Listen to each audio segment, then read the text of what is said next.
Baik, anak-anak Ibu kelas 8, kita ketemu kembali dengan pelajaran berikutnya, yaitu tentang pencernakan makanan pada tubuh kita. Baik, mari sama-sama kita simak tayangan berikut.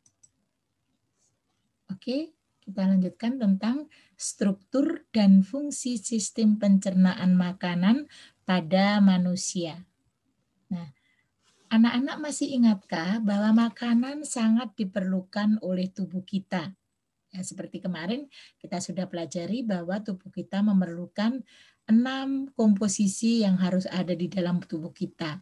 Yang mulai mineral, air, vitamin, lemak, dan sebagainya.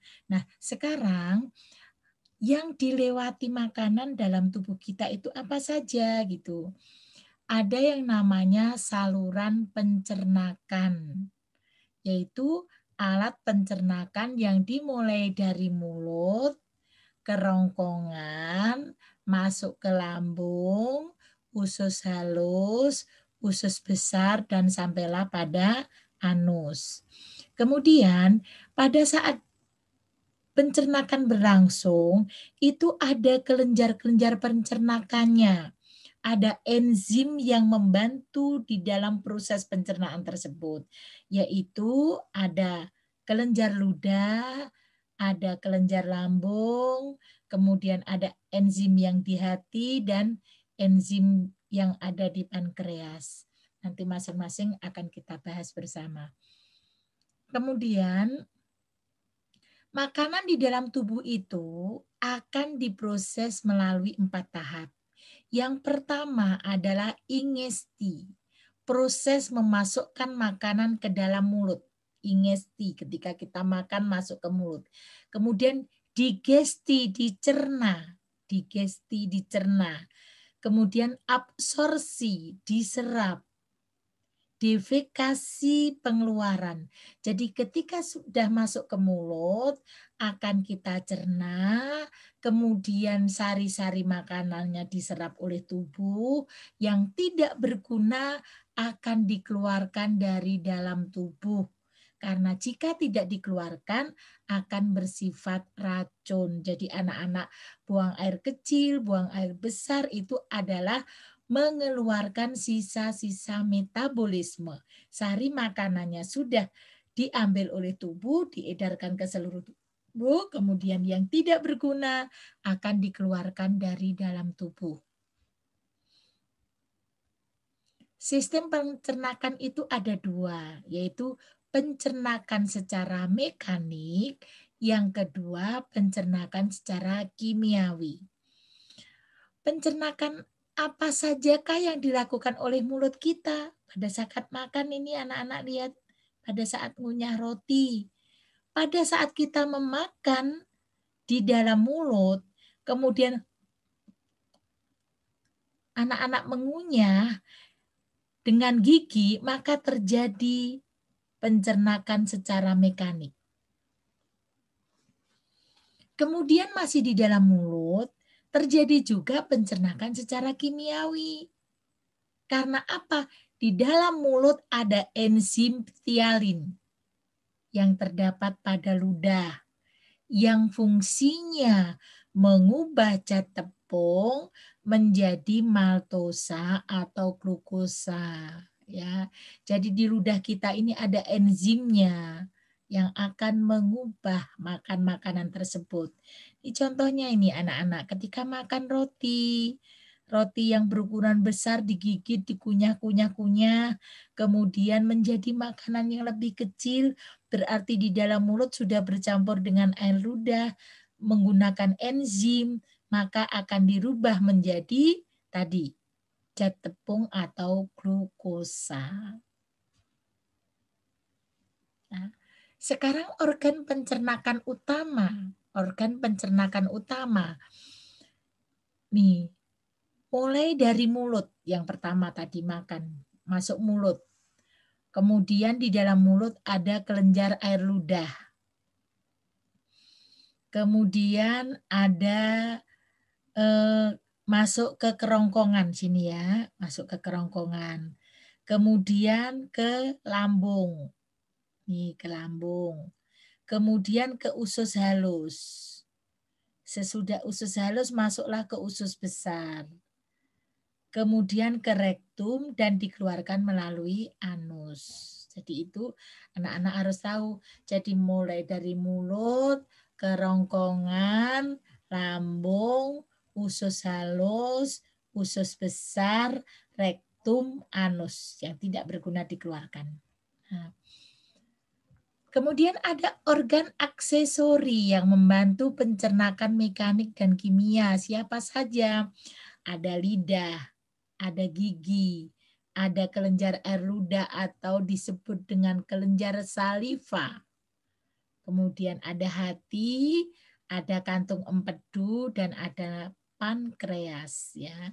Jadi nanti tetap ada hati, ada kantung empedunya yang memberi warna, kemudian ada pankreas. Ini semua adalah organ pencernaan utama. Bersyukur anak-anak selalu berdoa kepada Allah Tuhan yang Maha Kuasa karena Allah ciptakan organ tubuh kita alhamdulillah dalam keadaan sempurna, mudah-mudahan semuanya, sehingga bisa menikmati makanan yang kita makan dengan baik, ya.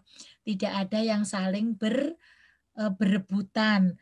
Begitu masuk ke mulut nggak ada yang air ludah dulu, nggak ada, pasti dikunyah dulu, pasti gigi dulu yang akan bekerja.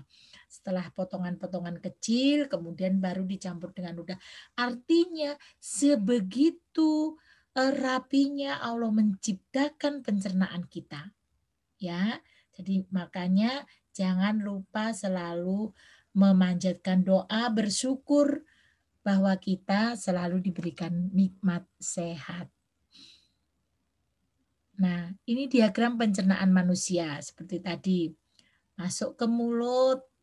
Nih, tadi di mulut terjadi proses pencernaan secara mekanis oleh gigi, secara kimiawi oleh enzim amilase.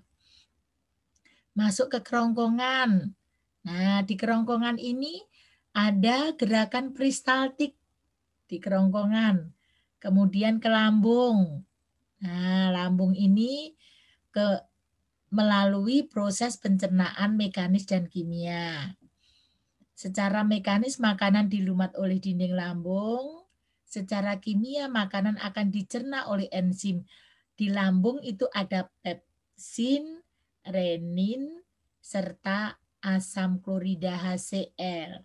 Kemudian masuklah ke usus halus. Usus halus itu terjadi pencernakan secara kimiawi oleh enzim dan penyerapan sari-sari makanan. Begitu usus halus, lanjutlah ke usus besar.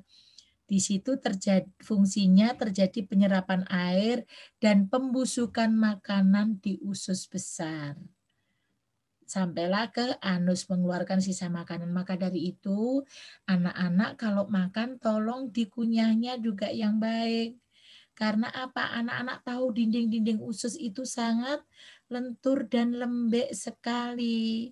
Ya, sangat transparan. Jadi anak-anak kalau maknya baru berapa kali dikunyah langsung ditelan, kasihan ususnya bekerjanya terlalu berat gitu ya. Jadi mulai sekarang anak-anak sudah tahu bagaimana sistem kerjanya, sehingga kalau makan anak-anak silahkan dikunyah dengan baik. Oke, sekarang kita akan bicara mulai dari mulut. Nah, kalau anak-anak di mulut itu ada apa? Ada bibirnya, ada langit-langit, ada giginya, ya. Gigi ada gigi geraham, gigi taring, gigi seri lah. Nih, di dalam mulut ini ada air liur. Di mulut terjadi pencernaan tadi, mekanik dan kimia. Kemudian ada air liur yang mengandung mukosa atau lendir, senyawa antibakteri dan enzim amilase atau dikenal dengan ptialin. Kemudian tadi di mulut dirubah menjadi molekulnya oleh enzim ptialin menjadi amilum, molekul amilum menjadi maltosa atau glukosa, itu di mulut.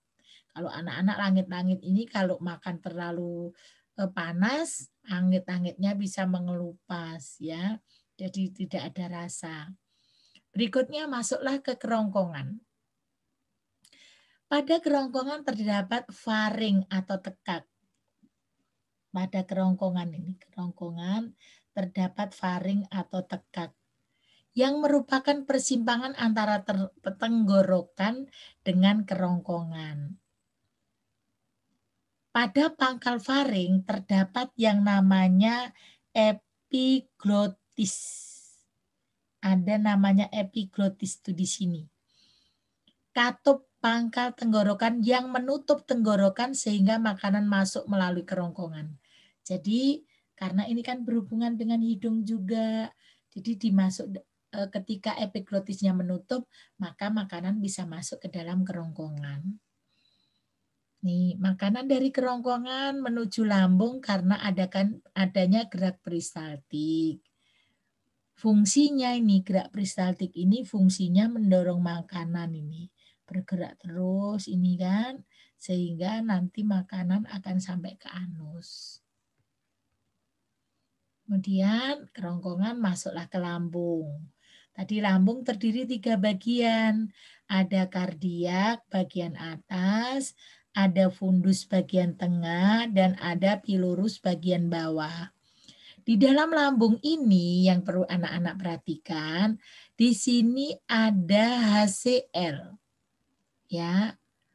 Kemudian ada enzim renin dan ada pepsinogen di dalam lambung. Nah, lambung ini ya fungsinya membunuh kuman penyakit yang masuk melalui makanan. Mengaktifkan pepsinogen menjadi pepsin. Karena pepsin itu bisa mengubah protein menjadi pepton. Kemudian enzim renin berfungsi untuk menggumpalkan protein susu. Jadi tadi di lambung ada enzimnya, di mulut ada enzimnya, itu yang harus anak-anak ketahui. Kemudian masuklah ke usus halus. Usus halus. Di sini ada usus 12 jari, ada usus jejunum. Anak-anak lihat ini. Usus itu struktur usus dan bagian-bagiannya. Jadi usus itu terdiri dari 3 bagian. Ada duodenum ini atau usus 12 jari. Ini panjangnya 1/4 meter, 0,25 1/4 meter. Kemudian ada yang namanya jejunum, usus tengah yang melingkar-lingkar itu. Panjangnya kalau di meter kurang lebih 7 meter. Nah, 7 meter itu seberapa panjang tuh ya. Kemudian ada yang namanya ileum. Penyerapan itu panjangnya 1 meter. Ini pencernakannya secara kimiawi. Jadi anak-anak ingat ya, makanan yang masuk ke dalam tubuh kita itu melewati sekian. Kalau dijadikan satu dari usus saja sudah 8,25 meter. Berarti makanan itu kan jalannya, nah makanya kalau makanan anak-anak ngunyahnya sudah lunak, maka dia akan lancar. Terkadang anak-anak kan sembelit perutnya gitu ya, karena mungkin salah makan, terlalu mungkin pedas, atau karena makan makanan belum lembut sudah ditelan. Ya, anak-anak ingat kalau sakit, anak-anak sendiri yang merasakannya. Jadi harus paham, bekerja sama dengan tubuh kita. Nah, kemudian ada usus besar dan anus. Fungsi usus besar adalah mengatur kadar air pada sisa makanan. Nah, di dalam usus besar ini banyak sekali terdapat Escherichia coli yang membantu pembusukan makanan. Nah, ada bakterinya namanya Escherichia coli membantu pembusukan makanan. Dan bakteri ini mampu membentuk vitamin K dan B12. Jadi walaupun dia membusukkan, tetapi dia bisa menghasilkan vitamin yang dibutuhkan oleh tubuh kita. Oke. Kemudian ini ringkasan pencernaan makanan tadi secara kimia. Anak-anak bisa lihat di mulut, enzim yang dihasilkan pitialin, penghasilnya ludah atau rongga mulut, fungsinya amilum, hasilnya maltosa atau glukosa ya. Nanti lambung, di lambung itu ada pepsin, renin, HCl. Merubahnya menjadi apa? Usus halus ada amilase, lipase, tripsin, erepsin, enterokrinase, kemudian maltosa, laktase, kemudian ada empedu, penghasilnya hati, bahan dasarnya lemak, diemulsikan. Berikutnya penyerapan sari makanan. Sari makanan itu kan ada karbohidrat, kemudian sari makanan yang diserap glukosa, lemak, sari makanan yang diserap asam lemak dan gliserol, protein yang diserap adalah asam aminonya, garam mineral yang diserap kandungan mineralnya, kemudian vitamin, kan satu lagi zat makanan adalah air. 72% tubuh kita terdiri dari air.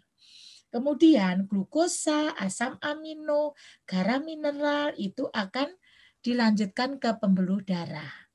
Kemudian asam lemak dan gliserol dilanjutkan ke pembuluh kil dan lanjut ke getah bening.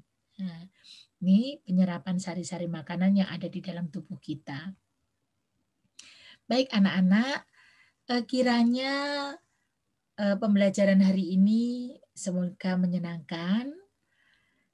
Cukup sekian, Ibu akhiri dulu. Teriring doa buat anak-anak semua. Amin. Sampai bertemu kembali dan salam sukses serta sehat. Nanti kita jumpa kembali. Terima kasih.